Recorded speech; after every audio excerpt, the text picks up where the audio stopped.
결혼 생각 없던 비혼주의자이던 제가 결혼을 한 건 남편의 열렬한 구애 때문이었어요. 우리는 산행서클에서 만났습니다. SNS 동호회에서 만난 건데 둘 다 산행을 좋아하고 낚시도 좋아하기 때문에 취미 생활을 같이 하다가 결혼까지 하게 된 겁니다. 둘 다 나이가 있는 만큼 이왕 결혼 결정한 거 하루빨리 아기를 낳자. 이렇게 둘 다 생각이 같았기 때문에 결혼 전 제일 중요한 체크이기도 한 산부인과 검진과 비뇨기과 검진을 나란히 하는 것으로 서로에 대한 애정을 확인시켜주면서 서로에 대한 깊은 사랑을 확신하기도 했죠.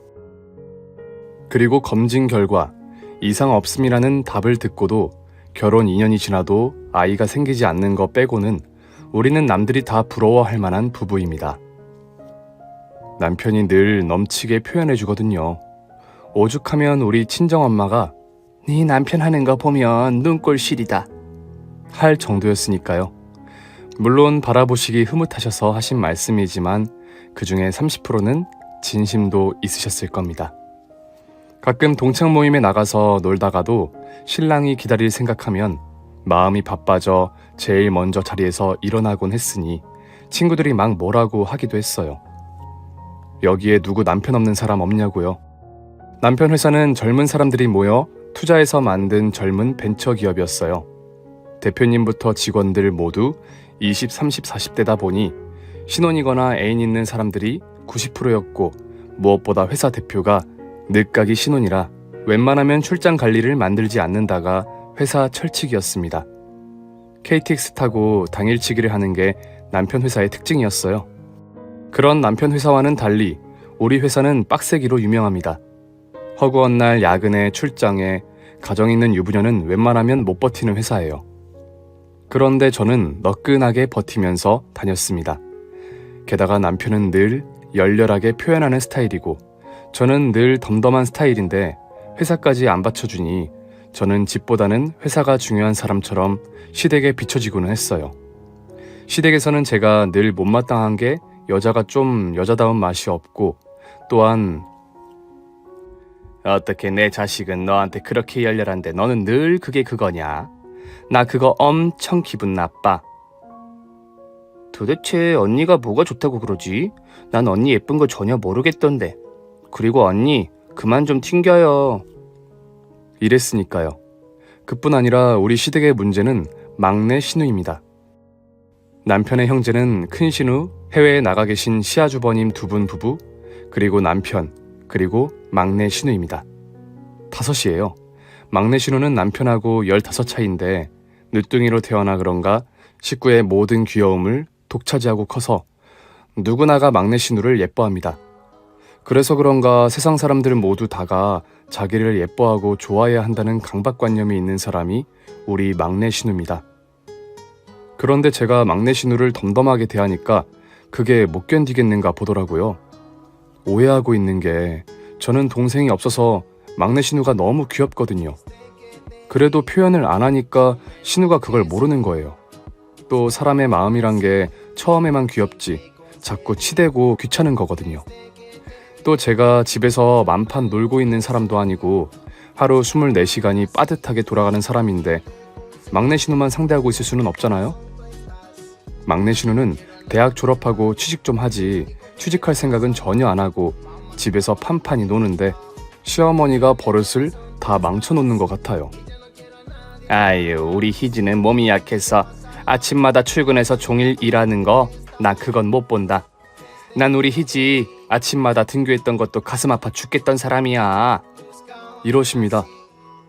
저는 그건 아니라고 생각합니다. 자식이 귀하면 낚시하는 법을 가르치라고 했잖아요. 귀하면 귀할수록 자립을 시켜야 한다고 생각하거든요. 시어머님이 100년을 아가씨 옆에서 살아주실 것도 아니시면서 늦둥이라 더군다나 더 오래 옆에 못 있어주시는데 빨리 자립을 시켜야죠. 제가 그 말을 남편에게 하면 남편은 더 가관입니다. 우리 아버지가 남겨주신 건물 2개 중 하나는 아마 우리 형제들이 나눠야 하고 하나는 희지한테 통째로 주실걸? 그러니까 그 건물 믿고 취직도 안 하고 놀고 있다는 건데 그건 더더욱 아니라고 생각합니다. 막내 아가씨는 집에서 종일 하는 거라곤 온종일 SNS, 인터넷 쇼핑, 직접 백화점 가서 쇼핑, 낮에 잠깐 헬스, 저녁이면 집에서 맥주나 와인 마시고 놀기가 다입니다. 아가씨는 친구들도 잘 안 만나는 것 같았어요. 귀염둥이 치고는 친구가 많지 않아 집에서 있는 게 좋은가 보다, 친구가 별로 필요가 없나 보다 편하게 생각했는데 또 그게 아니라 제가 집에 있는 주말은 어김없이 우리 집에 놀러 오거든요. 오면 무한정 떠드는 수다를 들어주어야만 합니다. 쉽게 말해 같이 즐겁게 놀고 자기를 상대해달라는 거지요. 그런데 가끔 주말에 제가 집에서도 일을 하고 있으면 일하는 여자인 거 티내는 거냐고 안 입고와 합니다. SNS에 제가 집에서 일하는 책상 사진 같은 걸 올리면 와서 댓글을 달아요. 안 입곱다는 식으로요. 페이스북 친구 신청을 했을 때 제가 아가씨 원래 가족끼리는 SNS 하는 거 아니에요 하면서 패칭 거절을 했거든요. 그 후로 아가씨가 저에 대한 미움이 생긴 것 같습니다. 옳게는 왜 자기를 안 좋아하냐는 거지요. 처음 아가씨가 저에 대한 오해가 생긴 게 신혼 초였습니다. 그때 저는 우리 팀이 새로운 프로젝트 진행을 앞두고 있어서 온통 일 생각뿐이 없었던 때였습니다. 그 와중에 한 달에 한 번 시댁에서 하는 주말 회식 때 가서 식사 후 설거지를 하고 있었어요. 그런데 옆에 와서 자꾸 말을 시키는 막내 아가씨. 저는 머릿속에 일 생각을 하고 있었고 좀 대답하는 게 늦었나 봐요. 일부러 그런 것도 아니었습니다.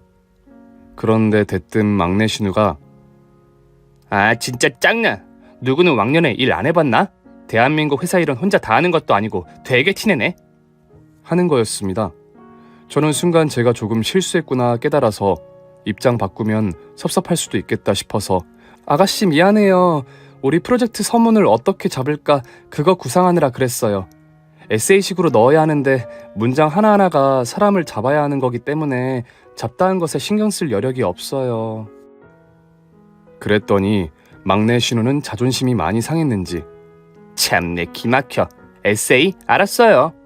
나는 오늘부터 시를 쓸 테니까 나한테 말 시키지 말아요. 저는 순간 빵 터졌습니다. 아가씨가 너무 귀여워서요. 귀여워서 웃은 건데 우리 신우는 자기를 무시한다고 생각했나 봐요. 웃는다고 마구 화를 내는 거예요. 제가 보기에는 일종의 열등감 같았습니다. 아가씨가 제게 조금 열등감을 가질 수 있는 게 저는 한다 하는 인류대를 나왔고 아가씨는 3류측도 아닌 4류 대학을 나왔거든요. 그 후로는 제가 무슨 말만 하면 눈을 세모로 뜨고 되게 잘난 척한다는 식으로 반응하는 거였습니다. 문제는 시댁 식구들인데 아무도 그런 아가씨의 문제성을 심각하게 생각하지 않는다는 거였어요. 우리 남편은 오히려 귀여워 죽으려고 하더라고요. 아가씨가 짜증만 부리면 오구구구구구구 우리 휴지 그랬쫑 그랬쫑 하는데 그런 모습이 한편으로는 이해가 되기도 했습니다. 15살 어린 누이 동생이 안 귀여우면 그것도 이상한 거겠지요. 그리고 또 한 번은 이런 일도 있었어요. 저 일이 있고 나서 한 달인가 지나서 제가 회사 동료들과 점심을 좀 먼 데서 먹고 왔어요. 우리 팀장님 부모님이 강화도에서 식당을 개업하셔서 거기에 다 같이 몰려가서 먹고 왔거든요. 근데 돌아오는 차를 나눠 타는데 제 차 뒤에 팀장님 부모님이 싸주신 각종 음식이 놓여 있어서 우리 회사 김대리하고 제가 한 차를 타고 오고 팀장님 큰 SUV 차량에 4명이 타고 왔거든요. 게다가 팀장님과 그들은 클라이언트 사무실에 들렸다고 온다고 오다가 헤어졌어요. 그래서 김대리하고 저만이 사무실 잔업 처리를 하러 4시인가 부랴부랴 들어오는데 회사 건물 로비에 아가씨가 떡하니 서 있는 겁니다. 그날은 날도 더웠고 마침 차가 문제가 생겨서 에어컨을 안 틀고 왔거든요. 둘 다 좀 땀이 났었죠. 김대리하고 둘이 땀에 약간 젖어서 들어오는데 아가씨가 우리 둘을 째려보더니 아래 위로 훑어보시면서 다짜고짜 어디 갔다 오냐고 묻는 거예요. 당연히 밥 먹고 왔다고 대답을 했지요.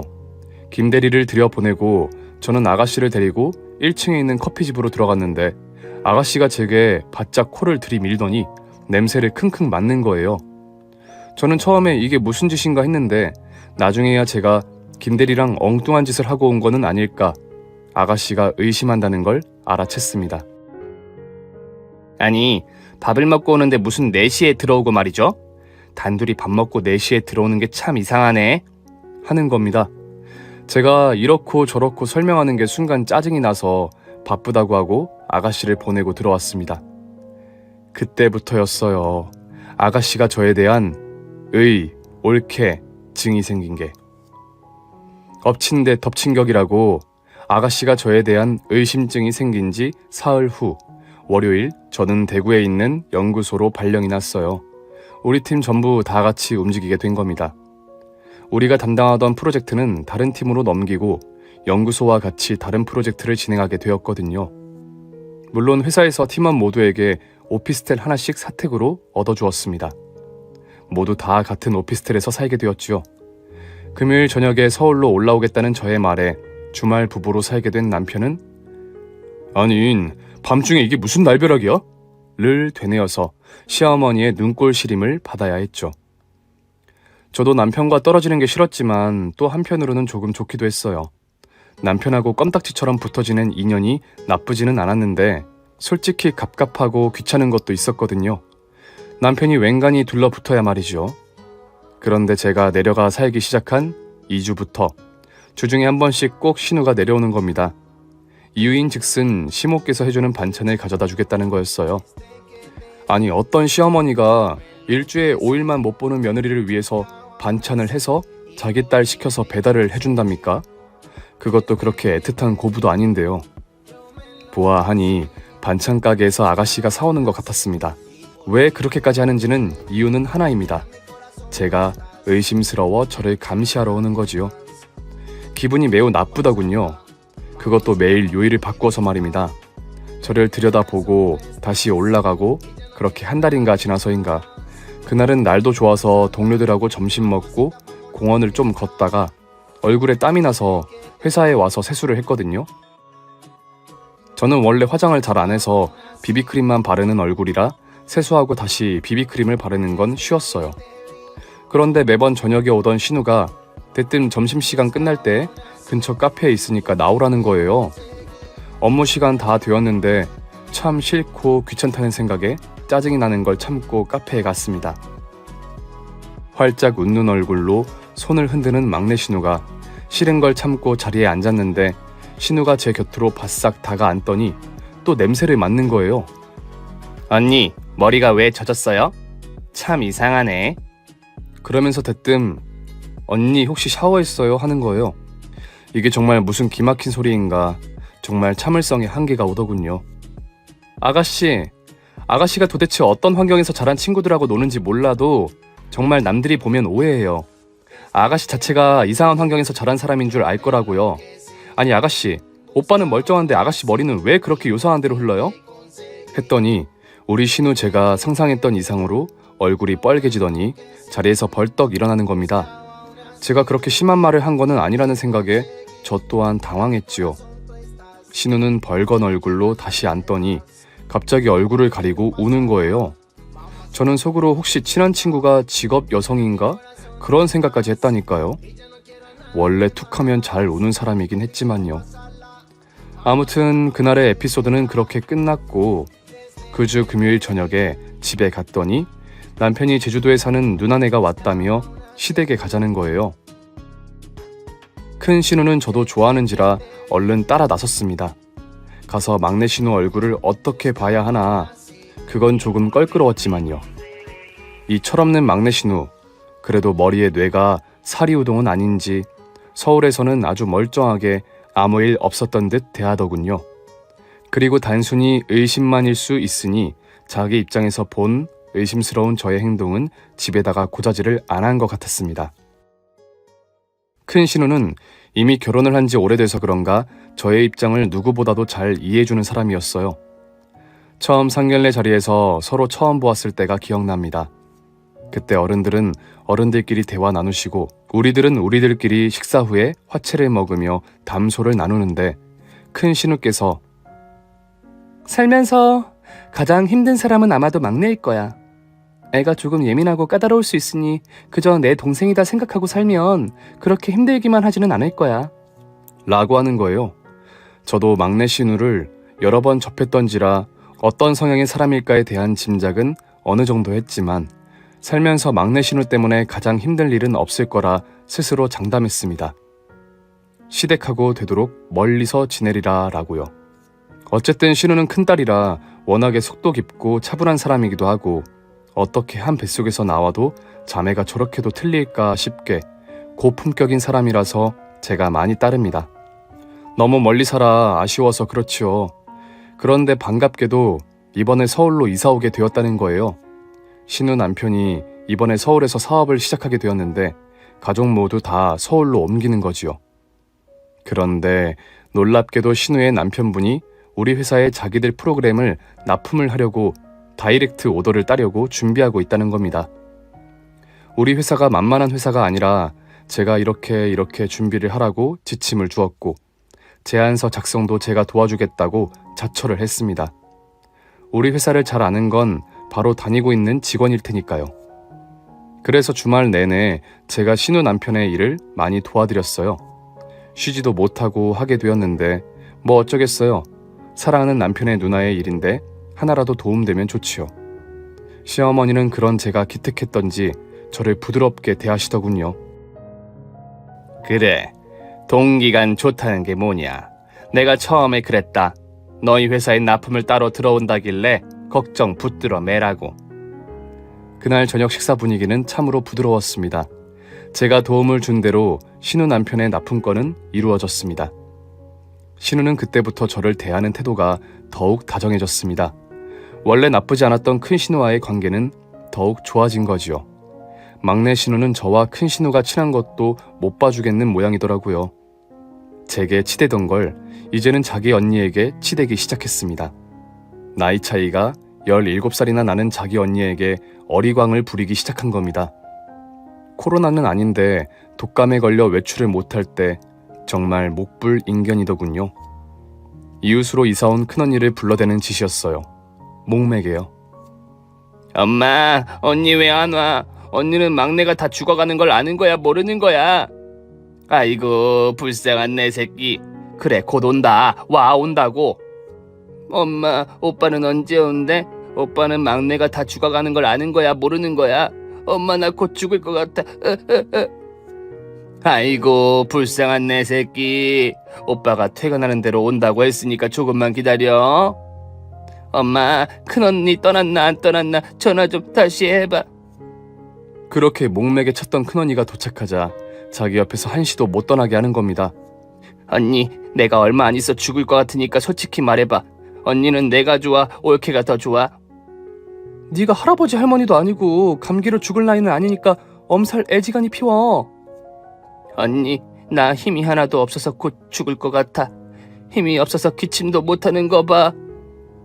그래, 큰일 났네. 힘이 없어서.